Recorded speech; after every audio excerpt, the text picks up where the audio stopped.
Atlanta was already holding its breath. Everybody could feel something coming, but no one knew when the storm would hit.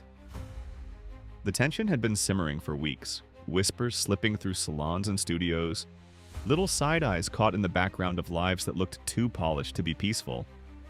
Then Yandi dropped her post, the one that froze the city. Screenshots don't lie. Loyalty doesn't bend. The streets been new that wasn't just shade. It was a siren.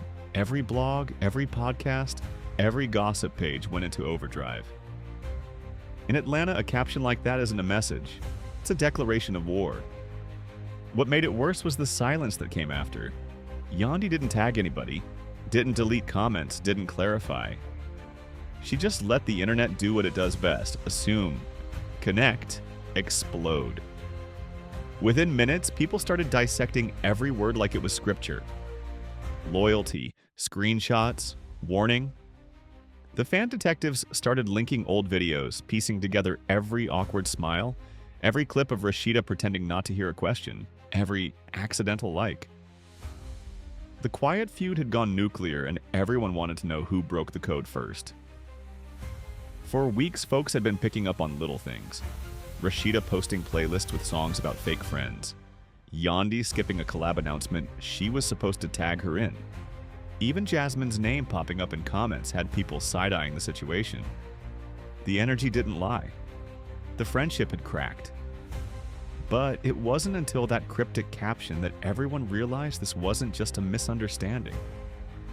Something ugly was hiding under that surface, and Yandi was about to drag it into daylight. Then, out of nowhere, it dropped. A voice note. Anonymous account, muffled audio, but unmistakably messy. Two women, one laugh that sounded a lot like Jasmine's. Another voice that fans swore was Rashida. "You the only one who gets it," it said. 5 seconds long and the city lost its mind. Context didn't matter. In Atlanta, receipts don't need clarity, they just need timing. Within an hour, people had theories, timelines, and entire threads explaining who said what, when, and why. The conclusion was unanimous. Rashida had betrayed Yandi. The streets didn't wait for proof. They already had a verdict. And Yandi? She played it like a chess master. No screaming, no subtweets, no tears. Just calm posts, family photos, and captions that burned slow. "Family never fakes loyalty," she wrote under one picture with her kids. That one line hit harder than any confrontation ever could. It wasn't defensive, it was power. While Rashida tried to act unbothered, her silence spoke volumes. Every influencer reposted Yandi's photo like it was a mantra. Hashtags started flying. Hashtag receipts don't lie. Hashtag loyalty over everything. By the time Rashida posted a photo with her kids saying, "I stand on family, I stand on truth," it was too late. The comments were merciless. "Then why your name in the group chat?" "Don't post your kids when you messy." She couldn't win. Every word she said became a meme. Her attempt at peace came off like an admission of guilt. Jasmine, meanwhile, stayed quiet. Too quiet. Every day she didn't speak, the rumors grew louder. People started posting grainy photos of her at lounges with Rashida, captioning them like crime scene evidence. Spotted again. The lies catching up. And just like that, another name got dragged into it. Spice. Old interviews resurfaced, showing her laughing when asked about the feud, and fans crowned her the bone carrier, the one who stirs the pot, then pretends she didn't. She went live too, trying to explain, but that only made things worse. "Girl, you messy," one fan commented. "You knew everything." At this point, it wasn't even a feud anymore, it was a citywide soap opera playing out in real time. Then came the second leak. Clearer, louder, deadlier. Another anonymous account posted a voice note that sounded exactly like Jasmine saying, "Sis, just keep it low.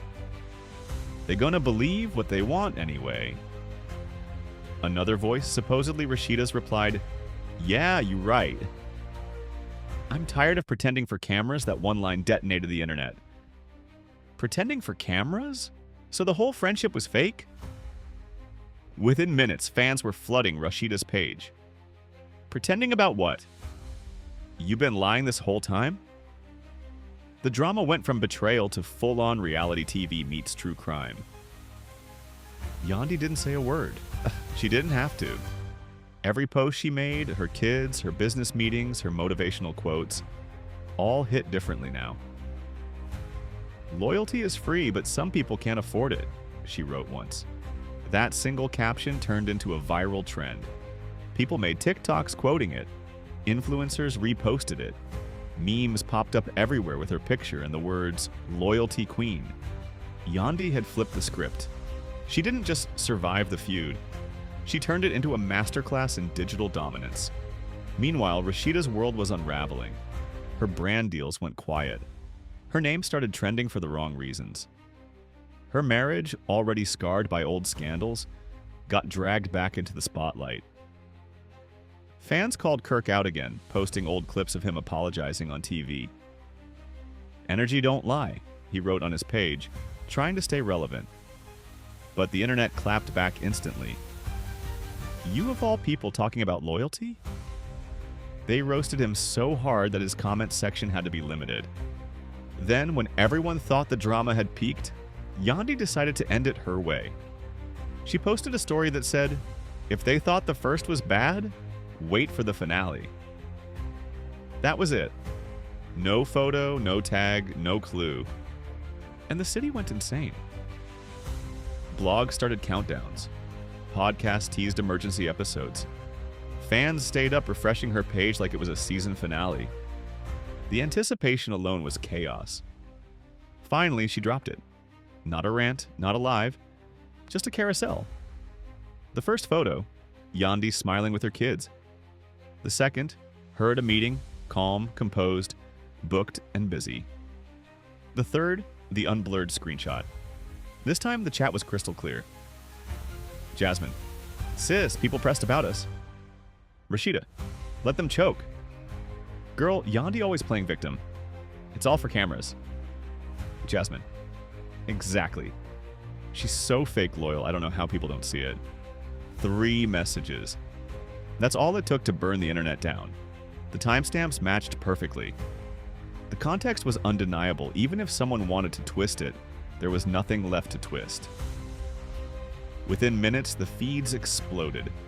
Hashtags like hashtag Yandi receipts, hashtag Rashida exposed, and hashtag Jasmine mess were everywhere. Every gossip account posted the same thing. Yandi wins. Rashida tried to fight back, claiming the messages were taken out of context, but it didn't matter. One fan wrote, "Your own words say she fake loyal." What's left to explain? And that was it. The narrative was sealed. No apology, no explanation, no interview could fix it. The streets had made up their mind. Yandi wasn't just vindicated, she was elevated. Through all the chaos, she never raised her voice. She never named names, she didn't need to. The internet did the talking. Her captions became headlines. Her silence became her microphone. The more people dragged her enemies, the higher she climbed. She'd turned every rumor into relevance, every insult into influence. That's how you win in Atlanta, not with shouting matches, but with strategy. By the end, it wasn't even about who was right or wrong. It was about who controlled the story. And Yandi controlled it completely. The city crowned her the loyalty queen. The blogs wrote think pieces about how to win a feud without saying a word.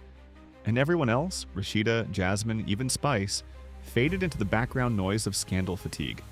Because in Atlanta, loyalty isn't just a virtue, it's currency. And once yours runs out, there's no refund, no restart, no redemption. The streets don't need evidence, they need energy. And once they decide who they believe, perception becomes proof. So now, when people scroll back through those old posts, those cryptic captions, those calm smiles, they see it differently. They see a woman who played the game without ever stepping into the ring. The one who let chaos make her crown. And the rest?